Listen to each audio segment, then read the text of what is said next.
Everyone needs to show up for Malchut, Kingship. Good morning, afternoon, evening or night, wherever you are. Awesome ambassadors of light, love, healing, trust and redemption.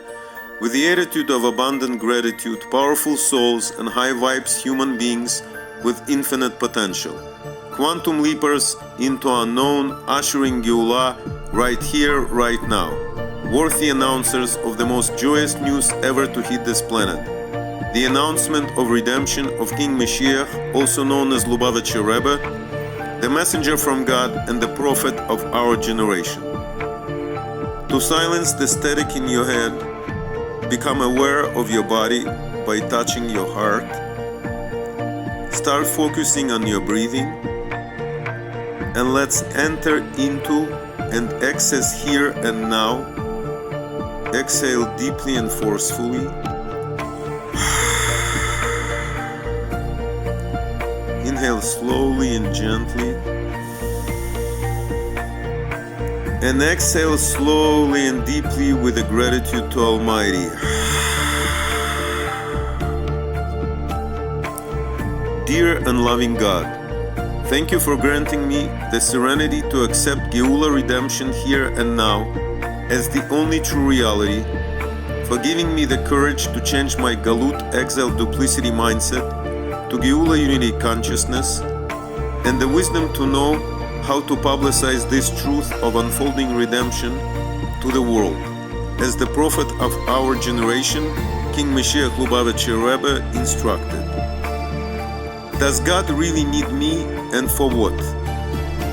For kingship to function and be animated, the king needs his subjects in accordance with the Torah dictum. There is no king without a people. Even infinite Almighty God can't crown himself without limited infinite you. How is that possible? Here is a short but profound answer from Rabbi Yosef Yitzhak Jacobson. God is infinite, and part of infinity means that you're not bound by any laws, not even by the laws of infinity. God's infinity means that he's also absolutely and infinitely free. And in that absolute freedom, God chose to carve out a relationship with the human being, to define every one of us as a child. There are two types of needs. I love you because I need you, or I need you because I love you. What's the difference? Many of our relationships, maybe most of them, are motivated by need. How deep is the love? As deep as the need. When the need is gone, the love is gone. So I may tell somebody, I love you because I need you. You do something for me. I'm lacking something without you. And that's not a bad thing. It's beautiful. I lack friendship. I lack meaning. Whatever it is, I need you. What's at the core of our relationship is a need. I'm imperfect. I'm vulnerable. Yes. I need companionship. I need validation. I need friendship. I need you to love me. In other words, I love you because I need you. The love is as deep as the need. But there's a different type of love and a different type of need. I love you and therefore I need you. Not I need you and therefore I love you. I love you and therefore I need you. How deep is that need? As deep as the love. And what if the love is infinite? Then the need is infinite. So paradoxically, God's need for us is infinite because it comes from a place of freedom, from a place of choice. He's perfect. He doesn't need. He chose to need because he chose to love. That love is infinite. I need you because I love you, because I chose you. That's why I need you. Not, I love you because I need you. In other words, I'm forced into that relationship, even if it's a very subtle type of compulsion, intellectual, emotional, spiritual. But rather, I need you because I love you. So the need is as deep as the love. If the love is infinite, the need knows no bounds. There are three words that I believe are one of the most dangerous words in life, and so many people feel it. Rich people and poor people, successful people, people who see themselves as failures, people with large families, people with small families. Three words: I'm not needed. I'm a waste. I'm useless. These are familiar words. I hear it often from young people, teenagers. I'm not needed. I'm useless. All of Judaism is a protest against those three words. God, which is absolute truth, needs you. He needs every one of us. We are here because we have something to do, not only for ourselves, but also for Him. He needs our hands, our hearts, our minds, our feet, our voices. God needs my prayer, my truth, my authenticity, my integrity, my conviction, my mitzvahs, my commitments, my good deeds, my passion. God needs my loving heart or your loving heart to care. God needs my mind and your mind to learn and teach and rebuild the world. God needs your feet, my feet, to point out the path for mankind and trailblaze it. God needs my voice, your voice, to speak truth and to speak love. God needs us just as we need God. God is looking for ordinary people to do extraordinary work. So what does God need from me now, besides blowing and listening to the shofar and coronating him this coming Rosh Hashanah? According to his chosen royal representative, King Mashiach Lubavitcher Rebbe, from the joyously prophetic announcement of redemption in 1991-1992, the appointment of King Mashiach has already occurred, as it is written in Psalm 89, I have found my servant David, and I have anointed him with holy oil. And there needs to be only the acceptance of his kingship by the people and the connection between the king and the people in complete revelation, enabling him to fulfill his mission of actually taking all the Jewish people out of exile, Galut. Coronation must be expressed vocally with the declaration, Long live King Mashiach forever and ever, which is in itself is the revelation of the existence of King Mashiach. But there is more. In God's plan, we, the Jewish people, are His chosen partners for the last and final mission of bringing heaven down to earth. Here's direct quote from the prophet. The most essential matter is to bring about the true and complete redemption. And in order for God to achieve this goal, He needs, as if it were, the participation of every Jew. This means living Jews, souls within bodies. The redemption comes through our deeds and efforts, and it depends, as it were, on the Jewish person's consent, desire, and proclamation that not only has the time for your redemption arrived, but that redemption is actually here, literally speaking.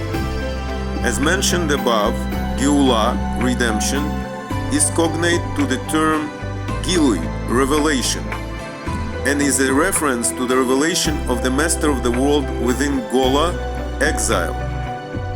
It is the effort of the Jews in exile that brings this about.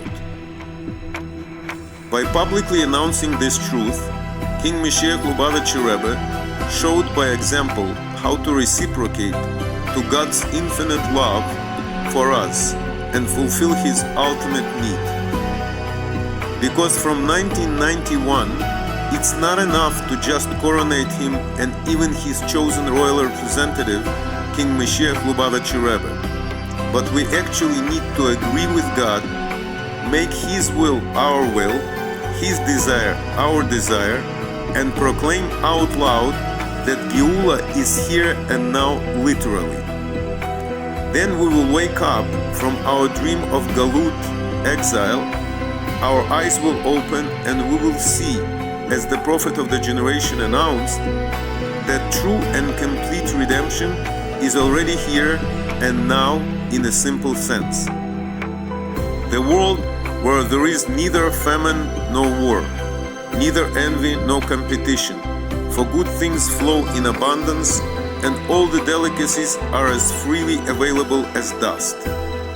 The occupation of the entire world is solely to know God. Isn't that the biggest and all-inclusive blessing you can wish for and receive right here, right now, and you don't even need to wait for Rosh Hashanah? And to put the icing on the cake, King Mashiach Lubavitcher Rebbe announced that we, God's chosen people, and His beloved bride, are sitting together with Him at the ultimate wedding feast in our honor. where the Queen's crown is waiting for us and we're ready to know God on most intimate level, just like Adam knew Hava, Eve. Aren't you going to totally trust your most trustworthy groom, Almighty Himself, by fulfilling His ultimate need the way the prophet told us and showed us? Just say yes by agreeing, willing, and proclaiming Geula here and now to enable God to redeem this reality so that the whole world can be covered with the most intimate knowledge of God, just like waters cover the sea. Shana Tova Umituka, sweet year of Geula, to all my brothers and sisters, the joyous announcers of unfolding redemption. The prophet told us heaven will fear. Let's celebrate Mashiach's here. Forget the tension and live redemption. Let's celebrate. No worries, mate. No worries, mate. Forget the fear. Forget the fear. Mashiach's here. Mashiach's here. Let's dance and sing. Dance and sing. Long live the King. Long live The the King. prophet told us have no tension. Open your eyes and see redemption. Forget the fear. Forget the fear. Mashiach's here. Mashiach's here. Let's celebrate. Let's celebrate. No worries, mate. No worries, Forget the tension and live redemption. Let's dance and sing Dance and sing. and greet the King. And greet the King. The prophet told us have no fear. Let's celebrate. The Mashiach's here. Oh. Forget the tension and live redemption. Let's celebrate. No worries, mate. No worries, mate. Forget the fear. Forget the The fear. redemption's here. Redemption's here. Let's dance and sing. Dance and sing. Long live the King. Long live-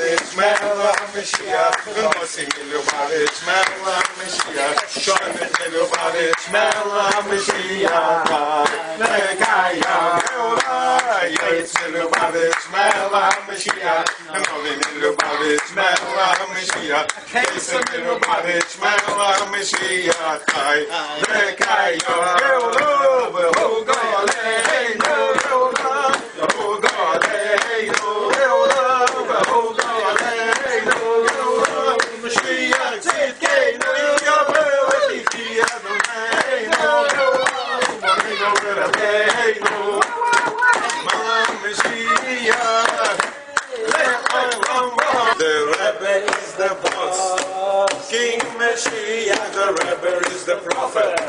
King Mashiach, the Rebbe is the essence. King Mashiach is alive and well. The Rebbe is the judge. King Mashiach, the Rebbe is the coach. King Mashiach, the Rebbe is the man. King Mashiach is alive and well, and He has redeemed us. And He has redeemed us. And He has redeemed us.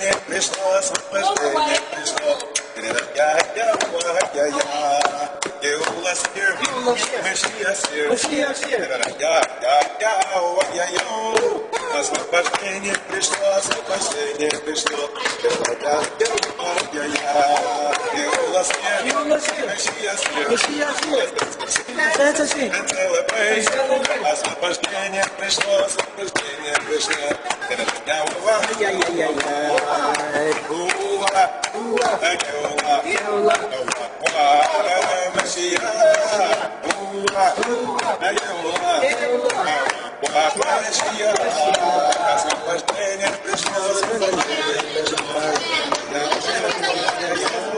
Освобождение пришло, освобождение пришло.